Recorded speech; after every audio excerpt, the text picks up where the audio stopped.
ओम शांति। आज 8 फरवरी 2023 के बाबा के अनमोल मधुर महावाक्य सुनेंगे।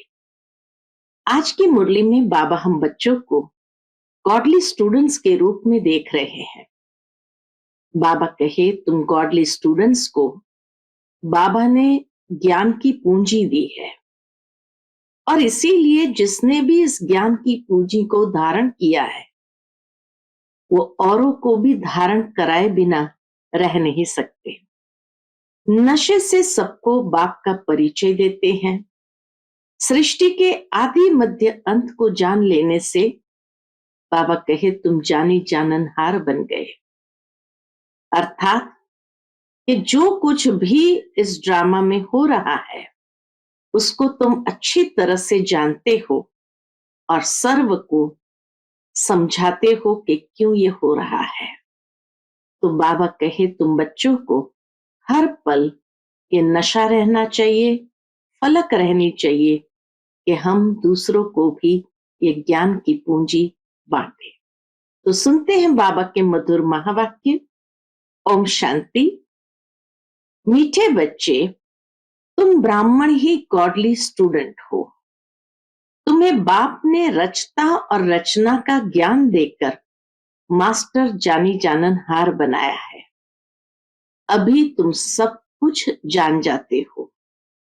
आज की मुरली से प्रश्न है, दूसरों को समझाने की फलक किन बच्चों में रहेंगी?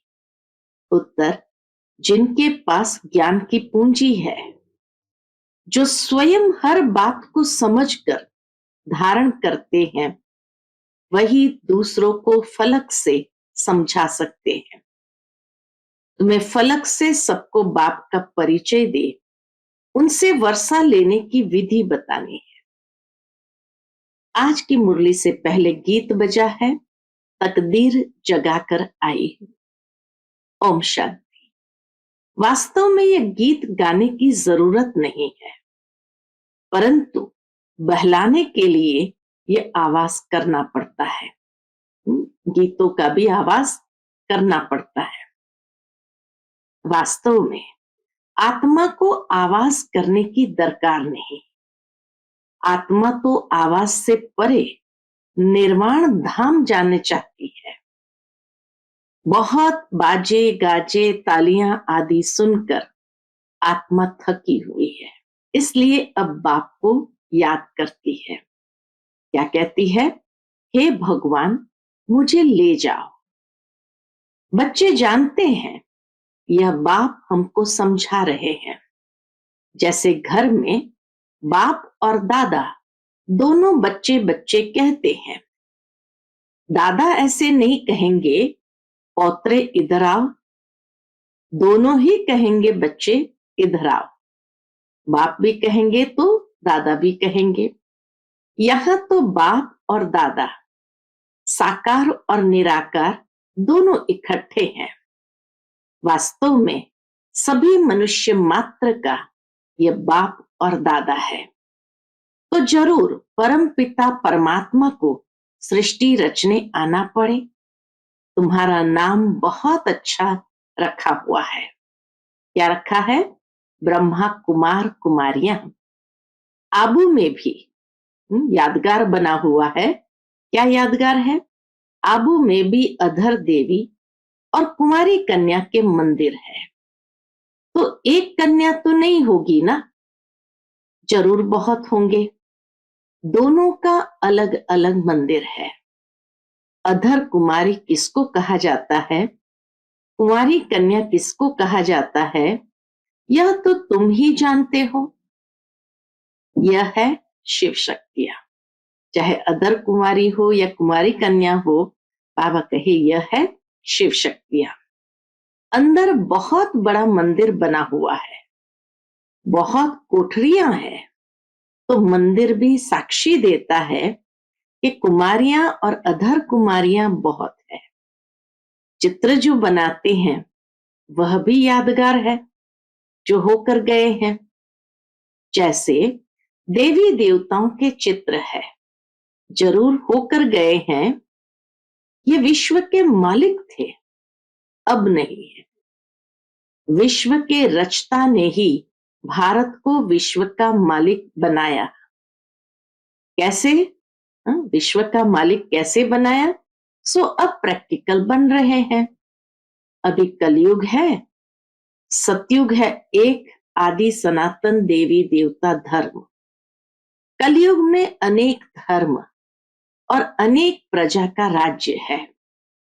तुम बच्चे जब सुनते हो तो समझते हो। क्या समझते हो? बाबा यथार्थ रीति ठीक समझाते हैं, परंतु कोई कारणवश हमको धारणा नहीं होती है, इसीलिए औरों को भी धारणा नहीं करा सकते हैं। कोई न कोई विघ्न है। हम डल स्टूडेंट है, बाकी बाप तो बहुत अच्छी रीति समझाते हैं। कभी कभी बच्चे समझते हैं, अगर बार बार कोई विघ्न आता है, माना हमने ज्ञान की धारणा ठीक रीति से नहीं किया है, तो उसको क्या कहेंगे? डल स्टूडेंट कहेंगे।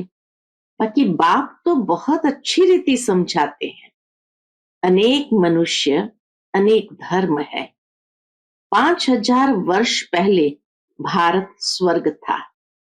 बहुत थोड़े मनुष्य थे, सिर्फ सूर्यवंशी और चंद्रवंशी वह आत्माएं परमधाम से आई थी अपना पाठ बजाने। बाकी सभी धर्मों की आत्माएं निर्वाण धाम में थी। अभी अनेक धर्म है, बाकी देवी देवता धर्म प्राय लोप है। तो जरूर फिर सतयुग बनेगा। परम पिता परमात्मा को ही आकर स्वर्ग रचना पड़े। भक्त जो भगवान को याद करते हैं, तो उन्हों को भक्ति का फल देने के लिए भी यहाँ आना पड़ेगा। भगवान को भी भक्तों को भक्ति का फल देने के लिए यहाँ आना पड़ेगा। बाकी सबको वापस मुक्ति धाम ले जाना होता है, और तो कोई वापस ले जा नहीं सकता। अगर एक भी गुरु गति सदगति का रास्ता जानता होता, तो फिर उनके पिछाड़ी लाखों शिष्य भी जाते। उन यात्राओं में तो जाकर फिर लौट आते हैं, परंतु मुक्ति धाम से फिर वापस आए ही क्यों? एक को रास्ता मिले तो सबको ले जाए। अब एक बाप आया है तो तुम सबको रास्ता मिलता है ना। सभी को दुख की दुनिया से छुड़ाते हैं, इसलिए उनको लिबरेटर कहते हैं। उस निराकार को आने के लिए शरीर चाहिए। बाबा कहे, उस निराकार को आने लिए शरीर चाहिए। तो नई दुनिया को रचने लिए प्रजापिता भी चाहिए। रचना यहां रचनी है, तो ब्रह्मा भी यहां का मनुष्य चाहिए। सूक्ष्म वतन से उतर नीचे तो नहीं आएगा।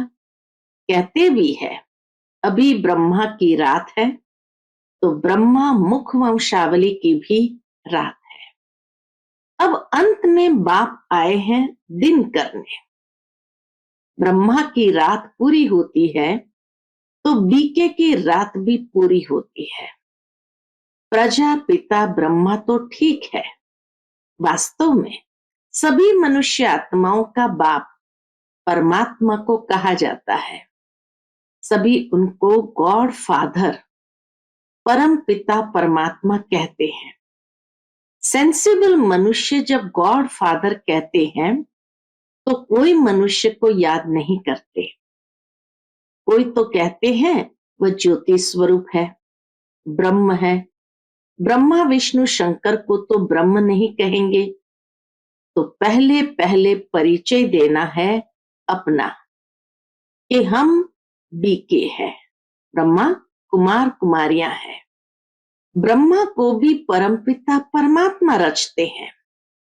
फिर ब्रह्मा मुख से ब्राह्मणों को रचा। प्रजापिता है तो जरूर बहुत संतान होगी। प्रजापिता है तो जरूर बहुत संतान होगी। इस रीति सीजरा बढ़ता जाता है। ब्राह्मणों का वर्ण बदल सतयुगी देवता बनते हैं, क्योंकि बाप बैठ ब्राह्मणों को राजयोग सिखलाते हैं। बाप कहते हैं, तुम मेरे द्वारा मुझे और मेरी रचना को जानने से सब कुछ जान जाते हो, बाकी कुछ जानने के लिए नहीं रहता। इतना बड़ा इम्तिहान पास कर लेते हो, अर्थात मास्टर जानी जाननहार बन गए। गॉडली स्टूडेंट सिर्फ ब्राह्मण ही होते हैं। देवताएं, वैश्य व शूद्र कोई भी गॉडली स्टूडेंट नहीं होते। भगवान वाच होता ही ब्राह्मणों प्रति है। अगर कृष्ण भगवान वाच हो तो भी किन्हों के प्रति? जरूर ब्राह्मण चाहिए, तो प्रजापिता द्वारा ब्राह्मण रचते हैं। रुद्र ज्ञान यज्ञ भी ब्रह्मा ही रचते हैं। कृष्ण ज्ञान यज्ञ तो कभी नहीं कहते। तो पहले पहले समझाना है कि हमको पढ़ाने वाला कौन है? स्वयं परम पिता परमात्मा है, जो ही ज्ञान सागर है। वही हमारा बाप, टीचर, सतगुरु है। फिर इसमें कोई उल्टा सुल्टा प्रश्न उठाने की दरकार ही नहीं है। इतनी स्पष्ट समझानी बाबा ने दे दी, तो बाबा कहे कोई उल्टा सुल्टा प्रश्न उठाने की दरकार ही नहीं। इतने ढेर बीके हैं, कोई एक दो नहीं है। पहले पहले पढ़ाना ही अलफ है। अलफ बिगर मनुष्य कुछ भी जान नहीं सकते। उन्हों को समझाना चाहिए कि परम पिता परमात्मा शिव ब्रह्मा मुख द्वारा ब्राह्मण रच रहे हैं। अकेला ब्रह्मा तो रचता नहीं है। यह पॉइंट्स धारण करने की है। बाबा के पास ज्ञान है तो तुमको डिलीवरी करते हैं। बाबा सारा ज्ञान डिलीवरी करते हैं। तुम हो ज्ञान गंगाएं। सागर तो एक ही है। ये ब्रह्मा भी ज्ञान कंठ करते हैं, तो यह भी ज्ञान गंगा हुई। ब्रह्मा बाबा भी ज्ञान कंठ करते हैं, तो बाबा कहे यह भी ज्ञान गंगा हुई। ज्ञान कंठ करने वाले को ज्ञान गंगा कहा जाता है। उसमें मेल फीमेल दोनों आ जाते हैं। ज्ञान सागर तो एक ही बाप है। यहां देखो, पानी के सागर को तो टुकड़ा टुकड़ा कर दिया है। सतयुग में जब एक ही सूर्यवंशी राजाई थी, तो सागर के टुकड़े नहीं थे। न धरती के टुकड़े थे, न सागर के टुकड़े थे। कहां भी जाकर सैर कर आते थे। पुष्पक विमान में चढ़े, कहां भी जाकर सैर करके आते थे। वहां कोई कह न सके कि मेरी हद में न आओ अथवा पानी न लो। यहां तो एक दो का पानी ही बंद कर देते हैं। इतने टुकड़े हो गए हैं। अब हम एक ही सचखंड स्वर्ग की स्थापना कर रहे हैं।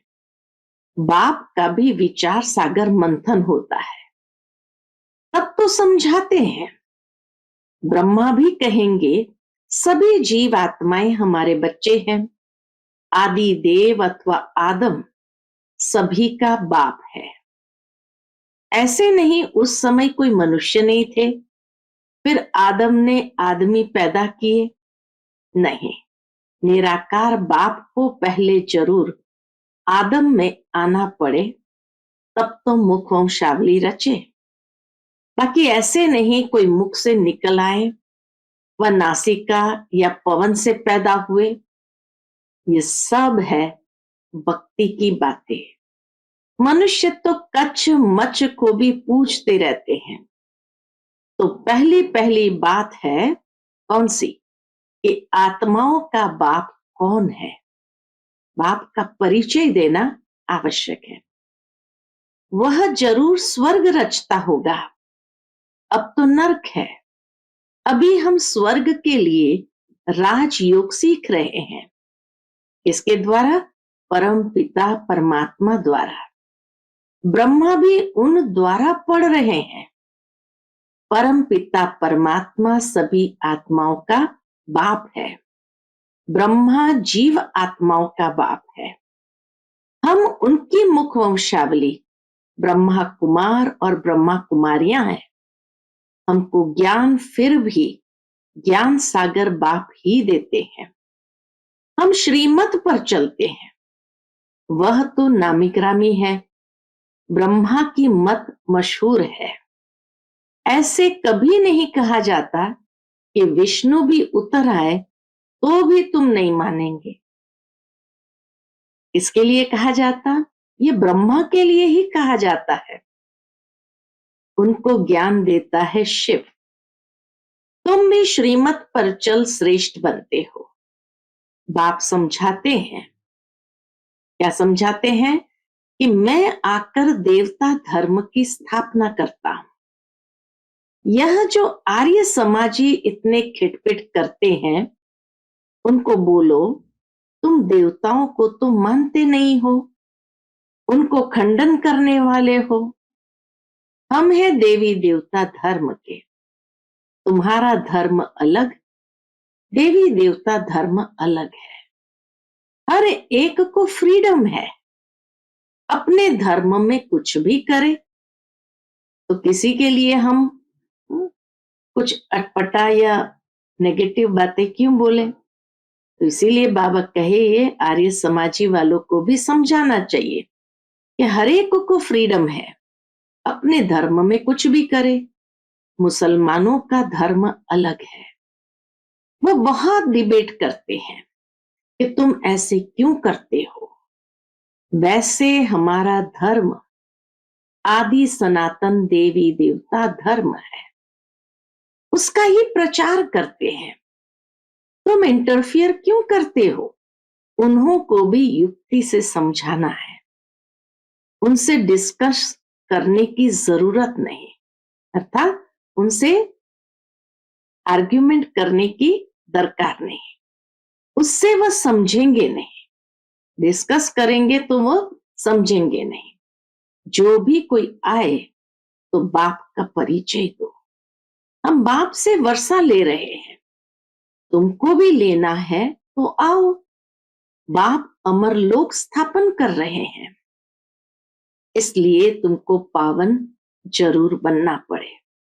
बाप कहते हैं इस रावण पर जीत जरूर पानी है। हम शक्ति सेना जीत पा रही है। हमारा उस्ताद कैसे हमको जीत पाना सिखला रहे हैं। सो आओ तो हम तुमको समझाएं। अगर तुमको जीत पानी है तो तुम भी शक्ति दल में शामिल हो जाओ। बाकी फालतू बातें मत करो। परंतु ये फलक से कह वही सकेंगे जिनके पास ज्ञान की पूंजी होगी। बाबा कहे फलक से कहना है। अच्छा, मीठे मीठे सिक्की लदे बच्चों प्रति माता पिता बाप दादा का याद प्यार और गुड मॉर्निंग। रूहानी बाप के रूहानी बच्चों को नमस्ते। हम सब रूहानी बच्चों की रूहानी माता पिता बाप दादा को याद प्यार, गुड मॉर्निंग और नमस्ते। नमस्ते, शुक्रिया बाबा, शुक्रिया। आज की मुरली से धारणा के लिए मुख्य सार है। पहली पॉइंट, ज्ञान को कंठ कर मास्टर ज्ञान सागर अथवा ज्ञान गंगा बन पतितों को पावन बनाने की सेवा करनी है। दूसरी पॉइंट, हर एक को बहुत युक्ति से समझाना है, किसी से भी डिस्कस नहीं करनी है। सबको बाप का परिचय देना है। आज का बाप दादा का मधुर वरदान हम बच्चों के प्रति है, प्योरिटी की पर्सनालिटी और रॉयल्टी द्वारा बाप के समीप आने वाले देही अभिमानी भव। प्योरिटी की पर्सनालिटी और रॉयल्टी द्वारा बाप के समीप आने वाले देही अभिमानी भव। जैसे शरीर की पर्सनालिटी आत्माओं को देह भान में लाती है, ऐसे प्यूरिटी की पर्सनालिटी देही अभिमानी बनाए बाप के समीप लाती है। प्यूरिटी की पर्सनालिटी आत्माओं को प्यूरिटी की तरफ आकर्षित करती है। प्यूरिटी की रॉयल्टी धर्मराजपुरी की रॉयल्टी देने से छुड़ा देती है।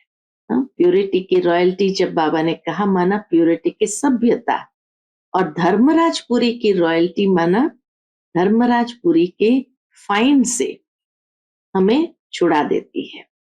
इस रॉयल्टी अनुसार भविष्य रॉयल फैमिली में आ सकेंगे। देही अभिमानी बच्चे इस पर्सनालिटी द्वारा बाप का साक्षात्कार कराने वाले रूहानी दर्पण बन जाते हैं। आज का स्लोगन है, हर एक की विशेषता को देखने का चश्मा सदा लगा रहे तो विशेष आत्मा बन जाएंगे। हर एक की विशेषता को देखने का चश्मा लगा रहे तो विशेष आत्मा बन जाएंगे। फिर मातेश्वरी जी के अनमोल महावाक्य है। पहली पॉइंट मातेश्वरी जी ने बताई है, अपना यह जो ईश्वरीय सत्संग है कॉमन सत्संग नहीं है, यह है ईश्वरीय स्कूल कॉलेज, जिस कॉलेज में अपने को रेगुलर स्टडी करनी है। बाकी तो सिर्फ सत्संग करना, थोड़ा समय वहां सुना, फिर तो जैसे हैं वैसे ही बन जाता है, क्योंकि वहां कोई रेगुलर पढ़ाई नहीं मिलती है। महीने में एक बार कोई सत्संग होता या 2 बार सत्संग होता तो रेगुलर पढ़ाई नहीं मिलती है, जहां से कोई प्रारब्ध बने। इसलिए अपना सत्संग कोई कॉमन सत्संग नहीं है, अपना तो ईश्वरीय कॉलेज है, जहां परमात्मा बैठ हमें पढ़ाता है और हम उस पढ़ाई को पूरी धारण कर उच्च पद को प्राप्त करते हैं। जैसे रोजाना स्कूल में मास्टर पढ़ाए डिग्री देता है, वैसे यहां भी स्वयं परमात्मा गुरु पिता टीचर के रूप में हमको पढ़ाए सर्वोत्तम देवी देवता पद प्राप्त कराते हैं। इसलिए इस स्कूल में ज्वाइंट होना जरूरी है, जुड़ना जरूरी है। यहाँ आने वाले को ये नॉलेज समझना जरूरी है। यहाँ कौन सी शिक्षा मिलती है, इस शिक्षा को लेने से हमको क्या प्राप्ति होगी। हम तो जान चुके हैं कि हमको खुद परमात्मा आकर डिग्री पास कराते हैं और फिर एक ही जन्म में सारा कोर्स पूरा करना है। तो जो शुरू से लेकर अंत तक इस ज्ञान के कोर्स को पूरी रीति उठाते हैं वो फुल पास होंगे। बाकी जो कोर्स के बीच में आएंगे वो तो इतनी नॉलेज को उठाएंगे नहीं। उन्हों को क्या पता आगे का कोर्स क्या चला। इसलिए यहाँ रेगुलर पढ़ना है, इस नॉलेज को जानने से ही आगे बढ़ेंगे। इसलिए रेगुलर स्टडी करनी है। दूसरी पॉइंट मम्मा ने बताई, भगवानुवाच बच्चों के प्रति, बच्चे जब परमात्मा खुद इस सृष्टि पर उतरा हुआ है तो उस परमात्मा को हमें पक्का हाथ देना है। लेकिन पक्का सच्चा बच्चा ही बाप को हाथ दे सकता है। हाथ कौन दे सकता है? पक्का सच्चा बच्चा ही बाबा को हाथ दे सकता है। इस बाप का हाथ कभी नहीं छोड़ना। बाबा का हाथ माना श्रीमत रूपी हाथ को कभी नहीं छोड़ना। अगर छोड़ेंगे तो फिर निधन का मन कहां जाएंगे। जब परमात्मा का हाथ पकड़ लिया तो फिर सूक्ष्म में ये संकल्प नहीं आना चाहिए कि मैं छोड़ दूं। वह संशय नहीं होना चाहिए, पता नहीं हम पार करेंगे व नहीं। कोई ऐसे भी बच्चे होते हैं जो पिता को न पहचानने के कारण पिता के भी सामने पड़ते हैं और ऐसे भी कह देते हैं हमको कोई की भी परवाह नहीं है। अगर ऐसा ख्याल आया तो ऐसे नालायक बच्चे की संभाल पिता कैसे करेगा। कितनी सुंदर बात मम्मा ने कही। ऐसे नालायक बच्चे की संभाल पिता कैसे करेगा। फिर तो मानो कि गिरा की गिरा, क्योंकि माया तो गिराने की बहुत कोशिश करती है, क्योंकि परीक्षा तो अवश्य लेगी कि कितने तक योद्धा रुस्तम पहलवान है। कितने तक योद्धा रुस्तम पहलवान है। अब यह भी जरूरी है, जितना जितना हम प्रभु के साथ रुस्तम बनते जाएंगे, उतना माया भी रुस्तम बन हमको गिराने की कोशिश करेगी। जोड़ी पूरी बनेगी। जितना प्रभु बलवान है, तो माया भी उतनी ही बलवानी दिखलाएगी। परंतु अपने को तो पक्का निश्चय है, आखिरन भी परमात्मा महान बलवान है। आखिरन उनकी जीत है। श्वासोश्वास इस विश्वास में स्थित होना है। माया को अपनी बलवानी दिखलानी है, वह प्रभु के आगे अपनी कमजोरी नहीं दिखाएंगे। वह प्रभु के आगे अपनी कमजोरी नहीं दिखाएगी। बस एक बारी भी कमजोर बना, मम्मा कहे, बस एक बारी भी कमजोर बना तो खलास हुआ। इसलिए भल माया अपना फोर्स दिखलाए, परंतु अपने को मायापति का हाथ नहीं छोड़ना है। वो हाथ पूरा पकड़ा तो मानो उनकी विजयी है। जब परमात्मा हमारा मालिक है, तो हाथ छोड़ने का संकल्प नहीं आना चाहिए। अगर हाथ छोड़ा तो बड़ा मूर्ख ठहरा। इसलिए परमात्मा कहते हैं, बच्चे, जब मैं खुद समर्थ हूं तो मेरे साथ होते तुम्हें भी समर्थ अवश्य बनना है। समझा बच्चे? अच्छा, ओम शांति।